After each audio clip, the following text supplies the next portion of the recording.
नमस्कार, स्वागत है आपका हमारे चैनल पर। मैं हूं आपके साथ शिप्रा सैनी।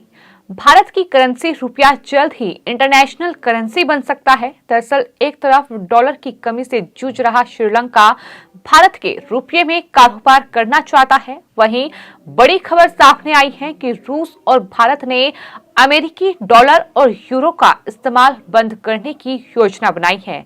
सभी लेन देन अब रुपये में होंगे, ये बड़ी जानकारी सामने आई है। भारत और रूस विदेश मंत्रालय के एक वरिष्ठ अधिकारी की ओर से ये जानकारी सामने आई है कि द्विपक्षीय व्यापार निपटान के लिए डॉलर और यूरो का इस्तेमाल बंद करने की योजना बनाई जा रही है और इस तरह के सभी लेन देन रुपये और रूबल में करने की योजना है। रूस के विदेश मंत्रालय में भारत विभाग के प्रमुख जमीर काबुलोव ने रूस की सरकारी न्यूज एजेंसी RIA नोवोस्ती को बताया है कि राष्ट्रीय मुद्राओं में पूर्ण परिवर्तन के लिए व्यापार असंतुलन को दूर करने के लिए ये फैसला बहुत जरूरी है। मौजूदा समय में अगर बात की जाए तो भारत आयात करता है, रूस से 5 गुना अधिक वापस बेचता है। व्यापार असंतुलन को दूर करने के लिए भारत मॉस्को द्वारा मांगी गई वस्तुओं की लिस्ट के आधार पर अपने निर्यात का विस्तार करेगा। भारत के विदेश मंत्री S जयशंकर ने पिछले महीने मॉस्को की यात्रा के दौरान रूसी समकक्षों के साथ भारतीय निर्यात बढ़ाने के मामले पर चर्चा की थी। रूस यूक्रेन युद्ध के बाद ऊर्जा आयात समेत दूसरी वस्तुओं जैसे उर्वरक, कोयला, कोकिंग कोल के बढ़ते आयात के कारण नई दिल्ली का मॉस्को के साथ व्यापार कई गुना तक बढ़ चुका है। मुख्य रूप से भारत द्वारा रूस से तेल और साथ ही उर्वरक के बड़े पैमाने पर आयात के कारण इस साल के दौरान द्विपक्षीय व्यापार बढ़कर 27 बिलियन अमेरिकी डॉलर हो गया। मॉस्को में भारत के राजदूत पवन कपूर ने रूस भारत व्यापार संवाद में बोलते हुए ये कहा कि रूसी व्यवसायी भारत को दोनों देशों के बीच व्यापार को और अधिक संतुलित बनाने के लिए अपनी गतिविधियों के मुख्य स्रोत के रूप में देखते हैं। तो एक तरफ भारत और रूस की ये योजना है कि दरअसल अमेरिकी डॉलर और यूरो का इस्तेमाल बंद करके अब सभी जो लेन देन है वो भारत के जो करेंसी है रुपये और साथ ही रूबल में की जाए। लेकिन वही सवाल ये है कि रुपया रूबल सेटलमेंट पर स्विच करना आखिर क्यों संभव नहीं है, जिस तरह के सवाल लगातार उठ रहे हैं। इस पर जो जानकारी सामने आई है उसके मुताबिक ये कहा गया है कि दोनों पक्ष राष्ट्रीय मुद्राओं में तेजी से लेन देन कर रहे हैं, लेकिन इसके लिए व्यापार को संतुलित करने की बहुत जरूरत है, अन्यथा एक पक्ष दूसरे की तुलना में अधिक जमा करता है। दोनों देश समस्या का समाधान खोजने के लिए काम करना जारी रखेंगे और पवन कपूर ने यह सुझाव दिया है कि रूसी कंपनियां भारत में रूसी बैंकों द्वारा संचित रुपये का उपयोग भारत से अधिक सामान आयात करने और साथ ही उत्पादन से जुड़ी प्रोत्साहन योजना द्वारा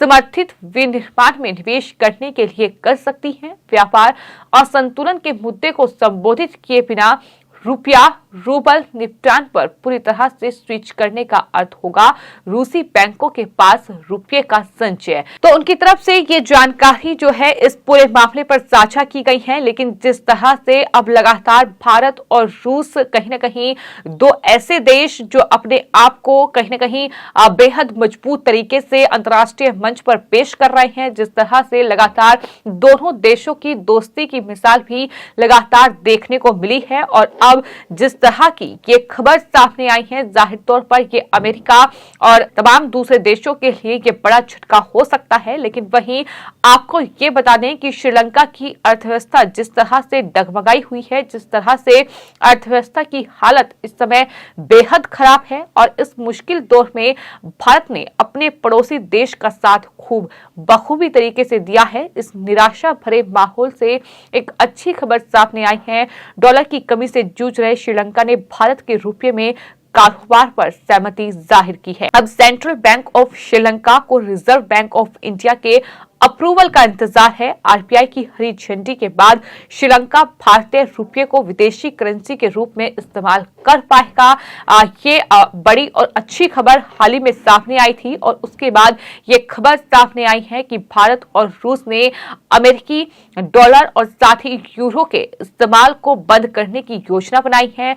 रुपये और साथ ही रूबल में जो रूस की करेंसी है, दरअसल उसमें ही तमाम जो लेन देन है दोनों देशों के बीच हो, ये योजना दरअसल दोनों ही देशों की है। तो ऐसे में कहीं ना कहीं भारत के लिए ये अच्छी खबर है और खबर यही सामने आ रही है कि रुपया दरअसल डॉलर की बादशाहत जो है वो खत्म कर सकता है। इस तरह से भारत के रुपये को इंटरनेशनल करेंसी में वो तब्दील हो सकता है। तो ये जाहिर तौर पर भारत के लिए अच्छी खबर है, लेकिन अमेरिका के लिए ये बड़ा झटका होगा। रिपोर्ट्स के मुताबिक श्रीलंका बैंक ने स्पेशल पोस्ट्रो रुपये अकाउंट खोले हैं। इस अकाउंट को ओपन करने के बाद श्रीलंका के लोग विकल्प फॉर्म में 8,26,823 रुपये रख सकते हैं। इसके अलावा श्रीलंका और भारत के लोग एक दूसरे से व्यापार करने के लिए डॉलर की जगह रुपये का इस्तेमाल कर सकते हैं। आपको बता दें कि रूस बहुत जल्द रुपये में कारोबार शुरू करने वाला पहला देश बन सकता है कि जानकारी पहले ही सामने आ चुकी है और अब कहीं न कहीं इस जानकारी पर मोहर भी लगती नजर आ रही है। जिस तरह से रूसी विदेश मंत्रालय की ओर से, भारत विदेश मंत्रालय की ओर से इस पूरे मामले पर एक के बाद एक जानकारी सामने आ रही है। लेकिन सवाल यह है कि आखिर इसका भारत को क्या फायदा होगा, कैसे फायदा होगा। तो आपको बता दें, सामान्य तौर पर जब हम आसपास के किसी बाजार में दुकान से सामान खरीदते हैं तब रुपये में लेन देन करते हैं, लेकिन जब विदेशों से सामान की खरीद और बिक्री होती है तो उसके लिए डॉलर का इस्तेमाल करते हैं, जिसका फायदा अमेरिका को होता है। लेकिन जैसे जैसे अलग अलग देश रुपये में ट्रेंड करने लगेंगे वैसे हमारी निर्भरता कम होने लगेगी, यानी डॉलर के वर्चस्व को चुनौती मिलनी शुरू हो जाएगी और इस तरह से भारत को एक बड़ा फायदा, एक बड़ा लाभ हो सकता है। तो कहीं ना कहीं यही वजह है कि हम लगातार ये कह रहे हैं कि भारत और रूस की जो ये योजना है कि डॉलर और यूरो के इस्तेमाल को खत्म करके भारत की करेंसी यानी रुपये और साथ ही रूस की करेंसी रूबल का इस्तेमाल लेन देन के लिए ये दोनों देश करें। व्यापार जिस तरीके से दोनों देशों के बीच हो रहा है उसमें लेन देन के लिए डॉलर का नहीं बल्कि रुपये और रूबल का इस्तेमाल किया जाए। श्रीलंका जो कि डॉलर की कमी से जूझ रहा है उसने भी इस बात पर सहमति जताई है कि वो व्यापार के लिए, कारोबार के लिए भारत के रुपये का इस्तेमाल करना चाहता है। लेकिन अभी सेंट्रल बैंक ऑफ श्रीलंका को रिजर्व बैंक की हरी झंडी नहीं मिली है, अप्रूवल का इंतजार है। लेकिन अगर ऐसा होता है तो जाहिर तौर पर न सिर्फ भारत की करेंसी रुपया इंटरनेशनल करेंसी बनेगा बल्कि इसके अलावा भारत को कहीं ना कहीं एक बड़ा फायदा होगा, एक लाभ होगा और वहीं अमेरिका जैसे देशों के लिए ये बड़ा झटका होगा, जहां कहीं ना कहीं डॉलर को जिस तरीके से मात देने की कोशिश भारतीय करेंसी रुपये में लगातार की जा रही है। तमाम देश अब इस पर एक एक कर सहमति जाहिर कर रहे हैं कि भारत की जो करेंसी है रुपये उसमें भी अब कारोबार किया जाए। फिलहाल आपकी इस पूरे मामले पर क्या राय है हमें कमेंट बॉक्स में जरूर लिखें और चैनल को सब्सक्राइब करें। धन्यवाद।